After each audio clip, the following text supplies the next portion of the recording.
पश्चिम बंगाल सहित अन्य राज्यों में हुए विधानसभा चुनाव में भारतीय जनता पार्टी को प्रचंड जीत मिली है।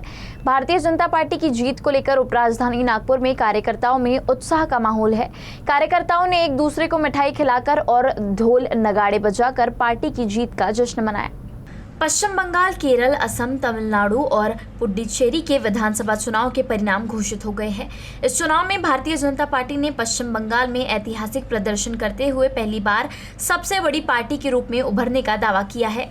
पार्टी ने बहुमत के साथ 2/3 से अधिक सीटों पर जीत दर्ज की है, जहां उसे 198 सीटें मिली, जबकि टीएमसी ने 89 सीटों पर सिमट गई। वहीं असम में भाजपा गठबंधन ने करीब 100 सीटों के साथ दोबारा सत्ता में वापसी की है। पुडुचेरी में भी पार्टी को जीत मिली है, जबकि केरल में पहली बार भाजपा ने 3 सीटों पर बढ़त बनाकर अपनी मौजूदगी दर्ज कराई है।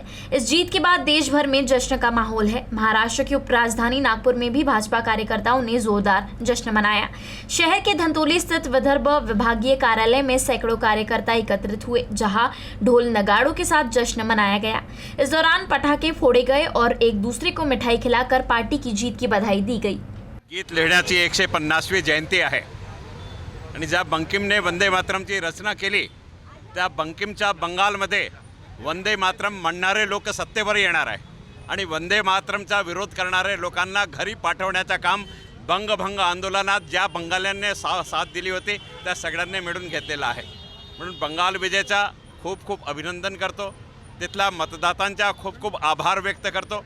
जंगलराजपासून बंगालची मुक्ती मिळवून देण्यासाठी मतदातांनी जे एकत्र येऊन प्रयत्न केले, एक आंदोलनच उभा केला, त्याची प्रतिक्रिया म्हणून भारतीय जनता पक्ष मोठ्या संख्येने बहुमत प्राप्त करून बंगालमध्ये सत्ता स्थापन करता हा दिसत आहे।